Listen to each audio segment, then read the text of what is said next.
Order! Order! You are an incorrigible delinquent at times.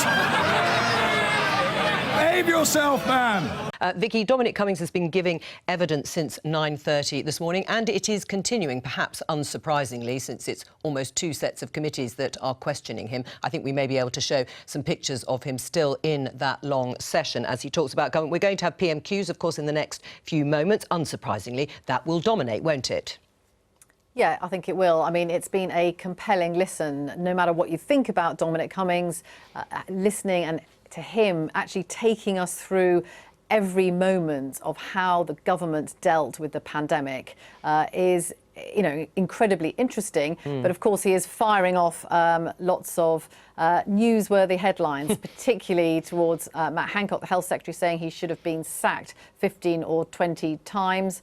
He said that there was no preparation in place. And I think what you get overwhelmingly is the sense that it had never occurred to anybody at any point that you would be locking down British citizens. And I think because of that, for better or worse, I think they didn't have any preparations in place. And that then delayed lots of decisions, because I think people couldn't believe that that was something that would ever happen.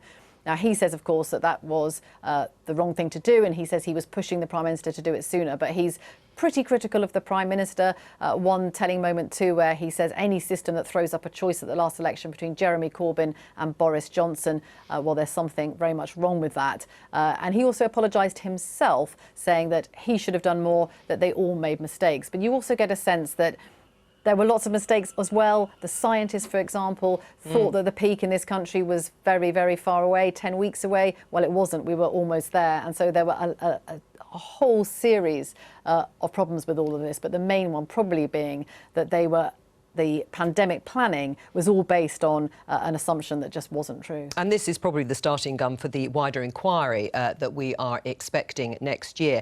How is the Prime Minister going to respond, do you think, today? We can sort of guess what some of the questions from Keir Starmer are going to be, but what will Number 10 strategy be?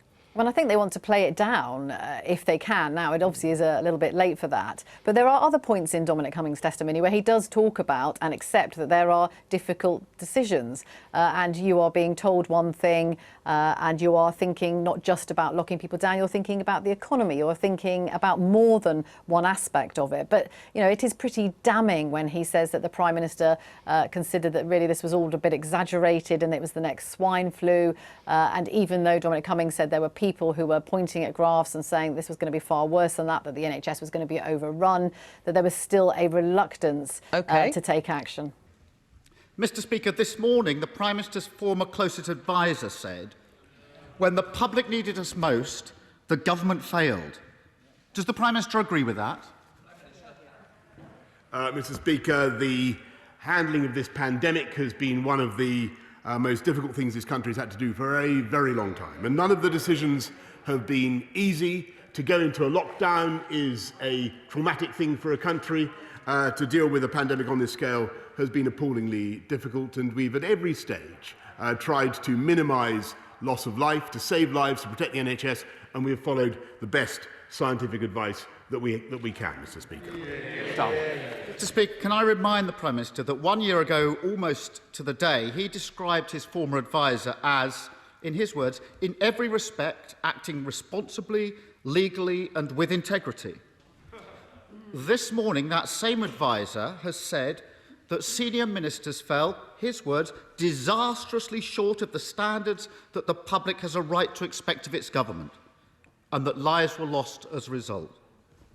Does the Prime Minister accept that central allegation and that his inaction led to needless deaths?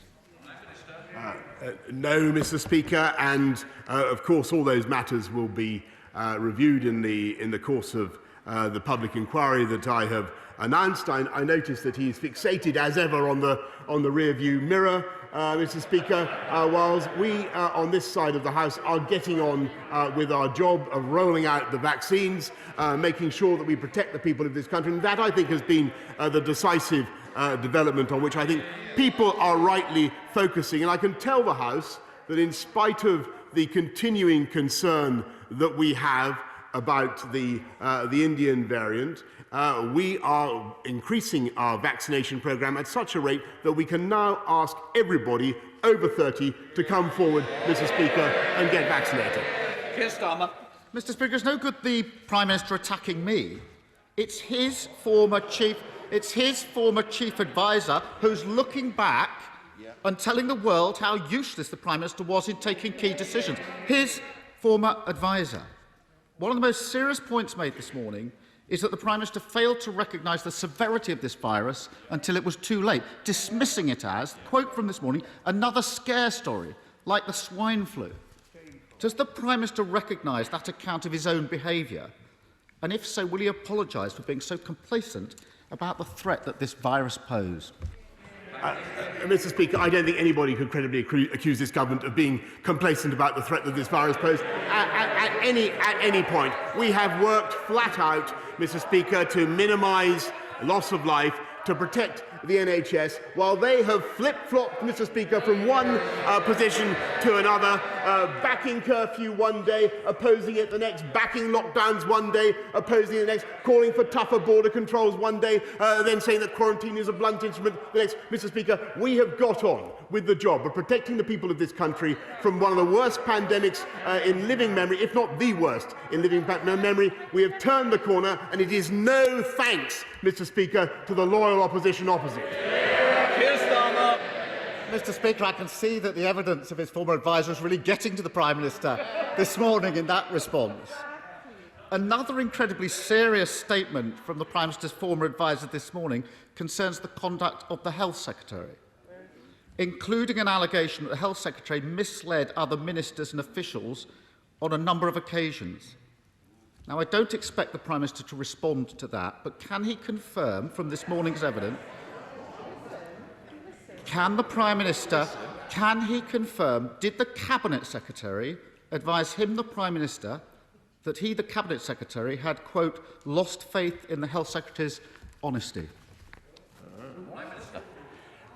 The answer to that is no, Mr. Speaker, and I'm afraid I haven't had the benefit of seeing the evidence that he's bringing to the House. But I must say that I think what the people of this country want us all to do is to get on with the delicate business now of trying to reopen our economy and restore people's freedoms, get back to our way of life by rolling out the vaccine. I would have thought that that was a much more profitable line of inquiry for the right honourable gentleman today. And that's why I think the people of this country want us to focus on. Keir Starmer. Speaker, the Prime Minister can't have it both ways.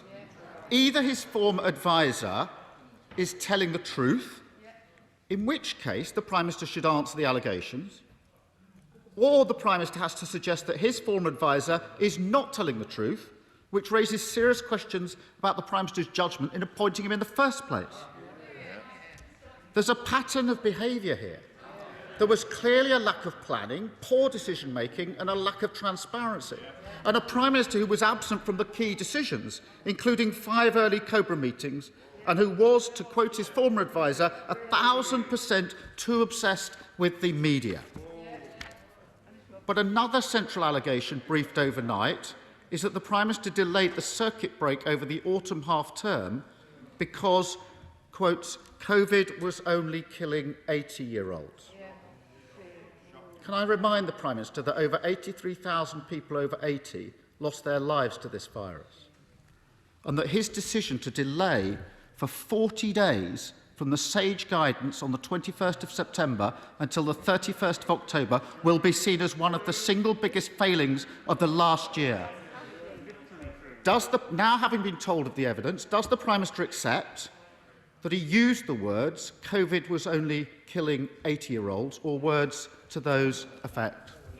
Prime Minister. Mr. Speaker, we saw what happened during the pandemic, and particularly he talks about the the September lockdown and my approach to it and the very, very difficult decision that the country faced. And of course, this will be a matter for the inquiry to go into, but we have an objective test, Mr. Speaker, in the sense that there was a circuit breaker of the kind he describes in Wales. It did not work, and I'm afraid, Mr. Speaker, I'm absolutely confident that we took the decisions in the best interests of the British people.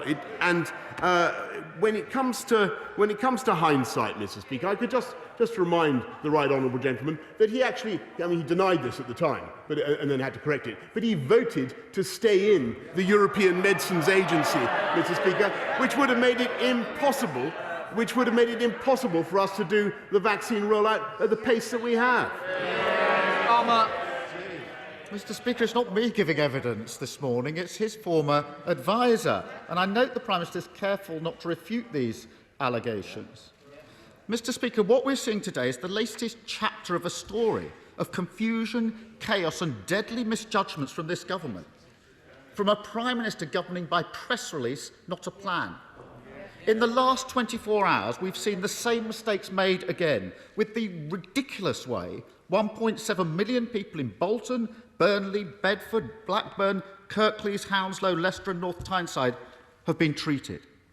In the light of the drip of these very serious allegations and the failure of the Prime Minister to provide even basic answers and continuing mistakes affecting millions of people, does the Prime Minister now recognise he must bring forward the timing of the public inquiry into COVID and that it should start this summer and as soon as possible?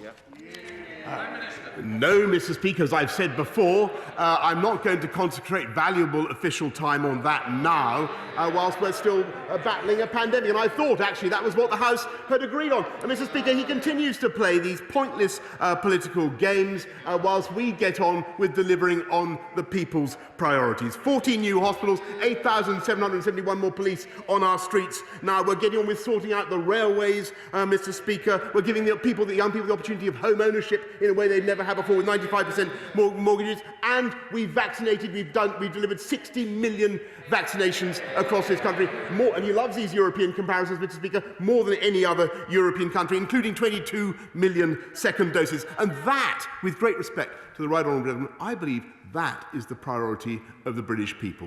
That's really what they're focused on, whilst he voted to stay in the European Medicines Agency. They vacillate, Mr. Speaker. We vaccinate. They deliberate. We deliver. That brings us to the end of this week's Prime Minister's questions. All the questions from Keir Starmer, the Labour leader, unsurprisingly, following the evidence and related to the evidence given by Boris Johnson's former chief adviser at Number 10, Dominic Cummings. Let's welcome Transport Minister Robert Courts, the Shadow Health Minister Justin Madders and Laura Kunsberg, the BBC's political editor. Starting with that, Keir Starmer obviously wanted to press home his advantage following some of the explosive, there were so many things that Dominic Cummings has said about what was going on, particularly in the early days of the government. Did he actually manage to shed any more light on what happened? I think it was rather muted, actually, Joe. He had plenty of fodder from the controversial former adviser and his claims this morning, which is still going on in Parliament right now. But I'm not sure, really, that Keir Starmer made very much headway, partly because the Prime Minister said, again, as he said before, on any of these kinds of criticisms, there'll be a public inquiry. It will all come out in the wash then. Notably, though, he didn't deny another claim that has been made, not in the evidence sessions, but that came out overnight, that when discussing lockdown at one point, Boris Johnson had suggested that, oh, well, COVID only actually causes death to people who are over 80 anyway. Now, the Prime Minister didn't completely deny that, and Keir Starmer did raise that with him. So I imagine that will be picked up. But in terms of really landing any blows at Prime Minister's questions, I'm not sure it happened, really. In terms of Boris Johnson's defence, if you like, and the strategy, you mentioned the inquiry, which, of course, is going to be the stock answer, isn't it? This will all come out in the inquiry. We heard a little bit of that earlier from Damien Collins, another Conservative MP. But also that they want to be forward-looking. He used that phrase, fixated on the rear-view mirror, he accused Keir Starmer of, because they are going to try and use or exploit, justifiably or not, the idea that the vaccination programme is so successful, people will perhaps not remember some of what happened in the early days of the pandemic. Is that going to hold? Well, I think it depends who's listening to it. So, yeah, there's no question that lots of Tory MPs and perhaps lots of members of the public might say, well, actually, I've got my vaccine now. It appears that the economy is not going to be as terrible as people thought it would be. Actually, the government's got through what was no doubt a very, very bumpy period at the beginning. And remember, this evidence from Dominic Cummings so far has been fixed on the March decision-making and the government's preparation for it. We'll get more later in the day on what happened later on. But I think then if you were watching this morning's evidence and perhaps you were the family of somebody who'd lost their life during the pandemic, if you were listening to this morning's evidence and you were someone who was working in the NHS, if you were listening to this morning's evidence as somebody whose life had really been affected for the worse by the early handling of the pandemic, and of course if you were a political critic of Boris Johnson, then I think you really might feel rather differently. And at the very least, whatever Dominic Cummings' motivations are, whatever the government defence is, he has painted a picture this morning of a system that was at times chaotic, at times completely dysfunctional, and actually a repeated series of failures, his own included. And it was interesting, despite sometimes on social media his kind of bravado and swagger, clearly this morning he sort of had taken some kind of humility pill. You know, he apologised numerous times. But he started, didn't he, with an apology? Exactly, and began with an apology. But I think also this argument that you do hear a lot at the moment from Conservatives that, oh, well, the public doesn't care, so therefore it somehow doesn't matter. Well, I don't think that really necessarily holds. There are plenty of issues that the public might not be very aware of or they might not necessarily be very engaged in. Frankly, lots of people spend much of their lives never really very engaged in the minutiae of politics. But that doesn't mean that issues don't matter. You know, the public interest is not the same as what the public is necessarily interested in. So I'm not really sure that the government can be sure that they can just dismiss all of this, because whatever you think of Dominic Cummings, his behaviour, his stature, what he's really trying to do here, he was in the room when a lot of very important things were decided, and therefore his testimony is relevant, even though he's not a neutral witness. Right, well, we're going to come to many of the things you've just outlined with our guests, and I will bring them in just a moment. They're sitting there waiting patiently. But just before we do, much of Dominic Cummings' ire was directed, and is still being directed, I understand, at the Health Secretary, Matt Hancock. Let's just take a listen to something he did say. Hancock wanted to be able to go on TV and say, look at me, my 100k target. It was criminal, disgraceful behaviour that caused serious harm. Now, one of the consequences of it was, we'll get onto that with the vaccine programme, that was one of the reasons why the Cabinet Secretary and I agreed that we had to essentially take testing away from Hancock and put it in a separate agency. Is he in trouble, Matt Hancock? Will he have to come and answer questions? I'm sure he'll have to answer questions on what Mr Cummings has suggested about him this morning. I mean, there's obviously no love lost between the two of them. Clearly. I think what may be crucial, however, is whether or not anybody else comes to the wicket to back up some of what Mr Cummings has said. So this morning he suggested that the Cabinet Secretary at the time, Mark Sedwill, had agreed with him that there was a case for Matt Hancock to lose his job. Dominic Cummings claimed in a meeting that the Cabinet Secretary had said he'd lost faith in his ability to be honest. Now, obviously, we're trying to bottom out whether or not that did actually happen. I think if Mark Sedwill were to confirm that, well, it then puts Matt Hancock in a very uncomfortable, tricky situation. But Boris Johnson denied it in the House when Keir Starmer had said as much too. All right, let's talk to Justin Madders and Robert Courts.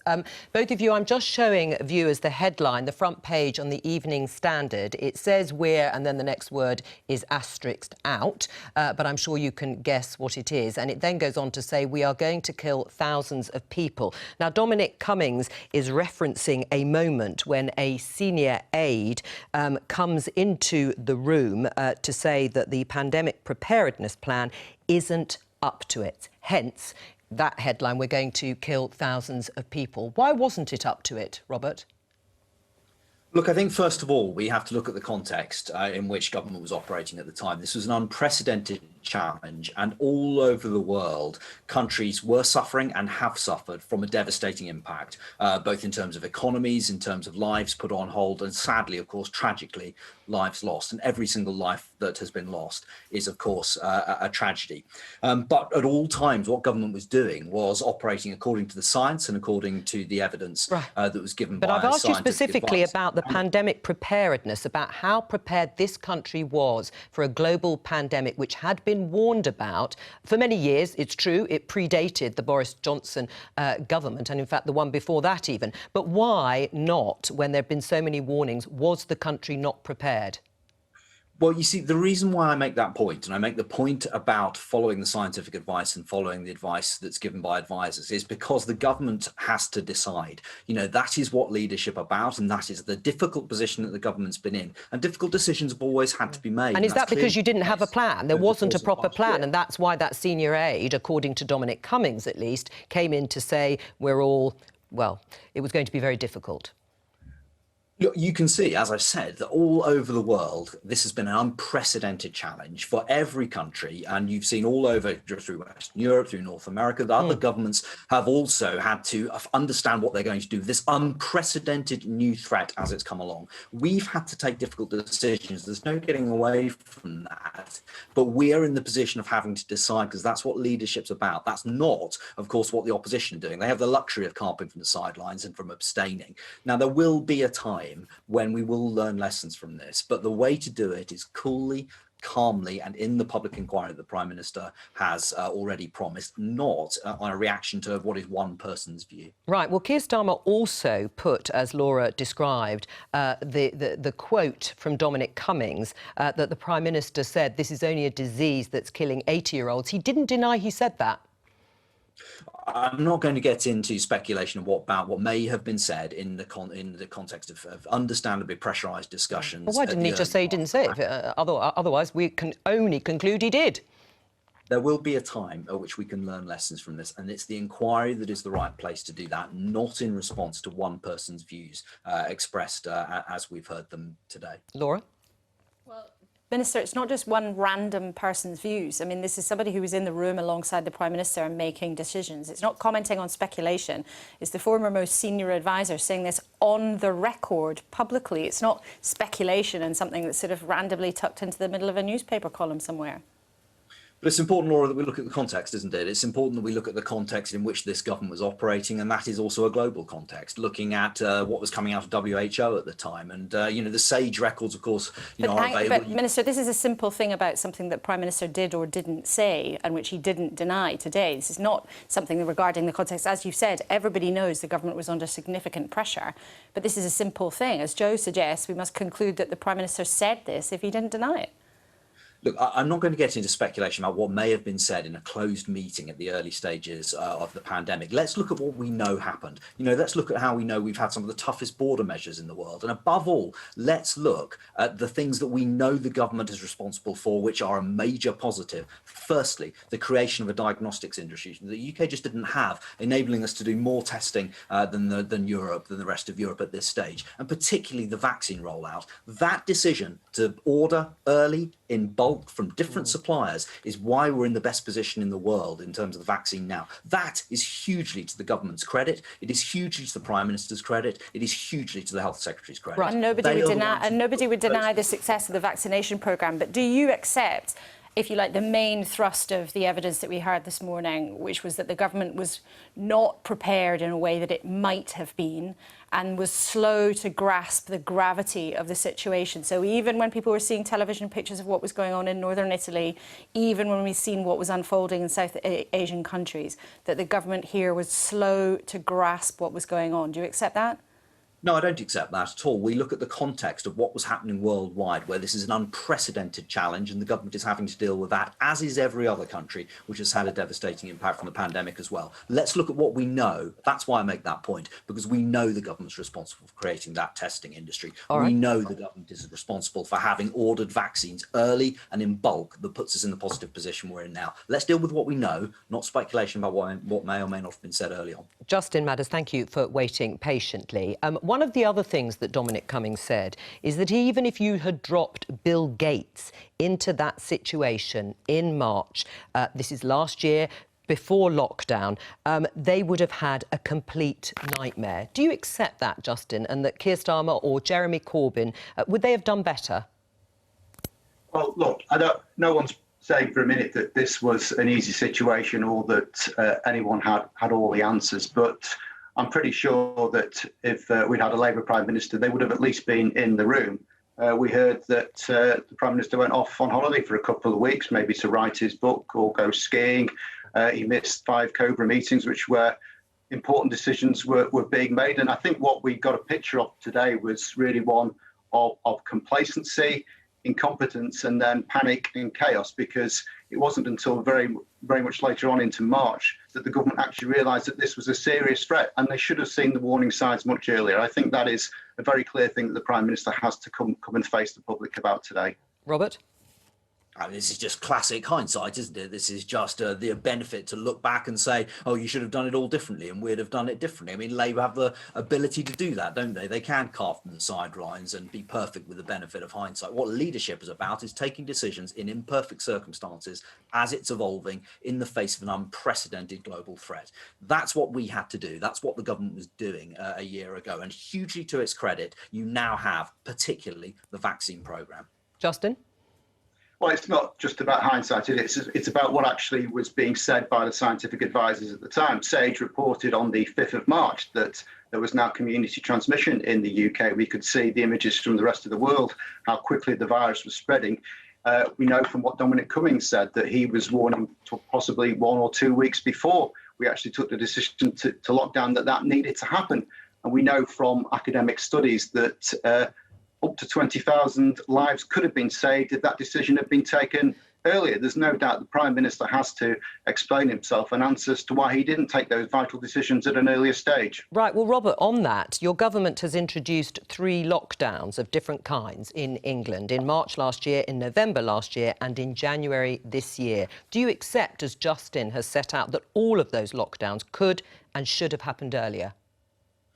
The key point is that at all times the government was following the medical and scientific... But just that question, should they have happened earlier? Well, the point is that they are following the advice that was given. You can see from Sage Minutes that there is discussion going on as to what should be done. Governments all over the world were dealing with this unprecedented challenge. I understand that, but actually the Sage Minutes at the end of September said they should have locked down earlier. So if you were following the science, you're saying they should have done. It was a mistake. It's very easy, with the benefit of hindsight, to go back and say something should have happened differently. At all times, the government has been reacting fast, has been reacting as the scientific picture, which is constantly evolving, is emerging, and has done what has been necessary to protect the British people. But look, as I say, there will be a time at which we can look back at this coolly in the light of all the evidence and the right place to do it. Yeah, we've talked about whether that's going to hold until next year. We noted, obviously, that Boris Johnson rejected the idea from Keir Starmer to bring forward the inquiry to this summer ahead of next spring. Justin, if we look at that lockdown, the first lockdown last year, announced on the 23rd of March by the Prime Minister, there were some people, for example, the former Conservative MP Rory Stewart, who called for that lockdown much earlier. Should Labour have done the same? Well, I think you'll find that John Ashworth, who was Shadow Health Secretary at the time, was actually calling for that at an earlier stage. How much earlier? I haven't got the precise dates on me, but I think it was at least a couple of weeks before we actually went into that. And of course, at this time, the Prime Minister was going around shaking people's hands and telling people that this was no worse than a cold. It was complete complacency on his part. And I have to take issue with Robert and when he says that we're looking at this with the benefit of hindsight. With the second lockdown, we knew a couple of weeks after SAGE reported in September that there should be a circuit breaker lockdown, that's what they recommended. And that's actually what we asked for. And it was still another 2 or 3 weeks after that before the government finally acted. Again, more lives lost because of delay. I don't think there's any hindsight in that, is there? Right. So you are saying that Labour called for it 2 weeks ahead of March the 23rd? As I say, I haven't got a precise date, but I think that's what we were asking for, that certainly at an earlier stage. I mean, Robert, isn't one of the problems that much of the evidence, and not just evidence from Dominic Cummings today in the session, is that Boris Johnson just didn't take this pandemic seriously enough? We heard Justin Madders talking about him still shaking hands. He, of course, then became very ill himself. You know, he has described, Dominic Cummings, that in February, Boris Johnson saw COVID at the time as a scare story. In meetings, the Prime Minister would often say, it's swine flu, don't worry about it. He even said Boris Johnson wanted to get Chris Whitty, the chief medical officer, to inject him with the virus on television so everyone realises it's nothing to be frightened of. Is that really a responsible attitude of a Prime Minister at the beginning of a pandemic? I don't accept the premise of that question at all, I'm afraid. I mean, it's what, that clear. He didn't take it seriously? You think all those actions indicate someone who was taking it seriously? The Prime Minister and the government has taken this very seriously from the beginning. It has always acted in accordance to the medical and scientific advice that was being received. There was debate within SAGE, there was debate within the World Health Organization as to how to react and what this absolutely brand new disease was going to be like. So the government has followed that, but don't forget, this is an evolving situation. It's a new serious threat. It's one the world hasn't dealt with before, and governments all over the country have been working out their response to that, and this government is doing the same. Right. I mean, Laura, there is a point. Of course, Robert is right. Everyone was dealing with a very difficult situation. But there does seem to be a pattern emerging about the attitude in those early days. At the beginning, the lack of preparedness, perhaps Boris Johnson's attitude, if you believe the claims of Dominic Cummings, that they were getting to grips and struggling with it. People might point to the number of people who've died, the highest in Europe, the highest number, that is, 120, nearly 128,000 people. That doesn't indicate a government that was, as Robert is saying, following the science at all points during this crisis. Well, I think there's a few things there. So number one, the thing about following the science, there is no one science, right? There are always different views. There was always debate. And what came across this morning, which we've reported on extensively before, is that the assumptions behind the scientific views at the top of government were shown to be flawed, and it changed, right? So so you can't really say following the science because the opinions changed, which is why then we accelerated much more quickly to lockdown, which had not been the official plan. The second thing about Boris Johnson's attitude, I mean, again, it's something that we have reported on before, that I've heard from multiple sources on many occasions, that in that early stage, Boris Johnson was not convinced that this was something that had to be acted on extremely quickly, and he had grave concerns about the economic impact of actually trying to deal with it. So he was concerned about the situation, but it's well known and it's been well documented. Multiple people have told me on many different occasions that he was often saying that an overreaction to the situation could be more dangerous than allowing the situation to proceed. So it is clear, and it's, you know, been put on the record by Dominic Cummings this morning, but it is the case that he had an attitude. It took him a while to really come to terms with the gravity of what was going on. But he wasn't alone in that. And I think, again, whatever the motivations, whatever all the bad blood between Dominic Cummings and Boris Johnson, what we heard this morning, what people have reported on before, is in those early months, a real situation where the government was really struggling.